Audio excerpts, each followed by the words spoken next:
Et la suite, elle est culturelle aujourd'hui. Ce samedi, ça sera un jour un petit peu particulier puisque naîtra la première édition d'un tout nouveau festival de musique, les Equinox. Alors, il se déroulera dans la gare maritime de Tour et Taxi et surtout, il se veut inclusif, féministe et durable. Et pour en parler, nous avons avec nous Florence Clément de la SBL SIF, donc solidaire, inclusive, féministe. Bonjour. Bonjour. Alors, vous êtes partie d'un constat, en fait, c'est celui que les affiches de festival, d'habitude, la programmation, eh bien, elle n'est pas très féminine, et vous aviez envie de mettre en lumière ces artistes femmes, mais pas que les artistes, aussi les personnes qui travaillent dans l'ombre, c'est ça? Oui, tout à fait. Donc, dans tous les festivals belges, et on sait qu'il y en a beaucoup, on s'est rendu compte qu'il y avait quand même des affiches, des programmations très très masculines, et on a voulu mettre en avant donc voilà les femmes, mais aussi d'autres diversités, minorités de genre. Et en effet, également dans les métiers techniques, par exemple, les ingénieurs du son, etc., on a seulement 7% de femmes qui travaillent dans ces métiers-là. Donc oui, non, elles sont vraiment pas bien représentées. Et donc là, c'est pas été difficile finalement de trouver des femmes justement pour faire ces postes? C'est toujours un peu compliqué, mais une fois qu'on cherche, une fois qu'on ouvre les yeux et qu'on cherche d'une autre manière que celle avec laquelle on a l'habitude de chercher d'habitude, on trouve facilement. Alors le nom, les Equinox, pourquoi ce nom? Mais parce que les équinoxes, c'est une période dans l'année où le jour est égal à la nuit, et donc voilà, c'était pour illustrer cet objectif d'égalité et de parité. Donc c'est vraiment ça, c'est les femmes égales des hommes. Vous avez dit c'est pas que les femmes non plus, c'est aussi inclusif. C'est par rapport aux origines des personnes, c'est par rapport au handicap. Oui, voilà, par rapport à d'autres luttes sociales. Donc, on s'est voulu vraiment féministe en premier lieu. Mais une fois qu'on a commencé à un petit peu à investiguer cette valeur, on s'est dit qu'on pouvait pas rester non plus insensible aux autres luttes sociales. Et donc, voilà, on se veut aussi allier de ces luttes-là, en effet, en termes de race, de handicap. Et donc, on a aussi des artistes qui représentent ces autres minorités. Alors, ça, j'imagine, ça amène à des réflexions un petit peu particulières et plus poussées au moment où on doit faire la programmation d'un festival. Parce que c'est ça, après tout, c'est un festival de musique. Comment est-ce que vous avez fonctionné pour essayer de trouver toutes ces personnes qui sont issues de milieux différents et minoritaires? Eh bien, on a été regarder dans les petits lieux un peu plus associatifs, alternatifs, dans des cafés, où des personnes jouent, dans des médias aussi un peu différents.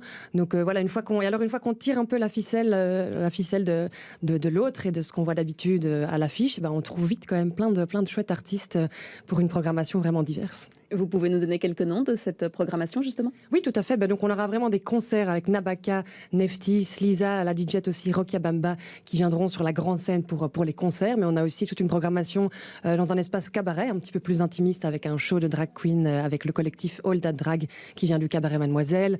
On a aussi de la danse avec le collectif Freestyle Lab, qui viendra faire de la danse hip-hop et une initiation également. Des ateliers, des ASBL qui viendront faire des discussions. Donc, voilà, plein d'activités toute la journée. Alors, il y a aussi un élément que vous avez souligné dans ce festival, c'est qu'il doit être durable. Vous avez fait quelles actions? C'est quoi l'accent pour cette particularité-là du durable?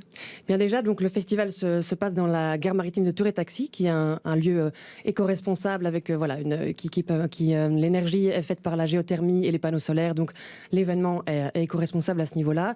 Toute notre décoration a été construite par nous-mêmes en matériaux de récupération. On va également faire attention évidemment au tri des déchets. Voilà.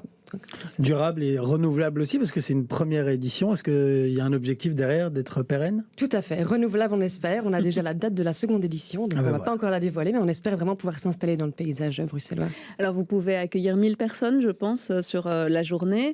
Il y a une autre petite particularité quand même, c'est que vous n'avez pas fixé de prix. Oui. Chacun donne ce qu'il veut. Tout à fait.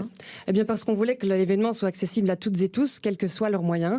Donc, le prix c'est pas gratuit. Le prix est libre et conscient. C'est un système de prix qui a déjà été testé par d'autres collectifs et qui fonctionne, qui est basé sur la responsabilisation et aussi la pédagogie des participants et participantes. On explique ce que coûte un festival. Il y a quand même un prix conseillé de 15 €. Si on ne sait pas du tout quoi donner, si on peut donner plus, on donne plus. Si on ne sait pas donner 15 €, vraiment le prix est libre. Vous avez besoin de quelle somme pour rentrer dans vos frais? Parce que vous n'avez pas de subsides, si? On a eu des subsides. On a des subsides de la région, de Cap 48, de la loterie nationale également. Donc, on a eu assez de subsides que pour pouvoir se permettre de tester ce prix-là et de pouvoir compter vraiment sur la responsabilisation des participantes. Et vous attendez quel type de public? On espère atteindre tout type de public, donc autant des personnes qui sont un peu sensibilisées à ces causes que des personnes qui ne sont pas du tout sensibilisées, qui veulent venir s'amuser, profiter des concerts dans un événement voilà, avec de la musique, des animations au cœur de Bruxelles. Donc tout type de public, familial également. On a un espace enfant qui est fait pour les familles, donc tout type de public.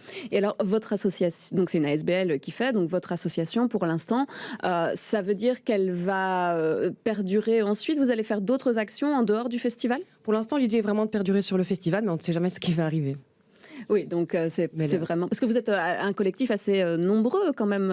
Vous avez des profils en plus qui sont très différents. Tout à fait.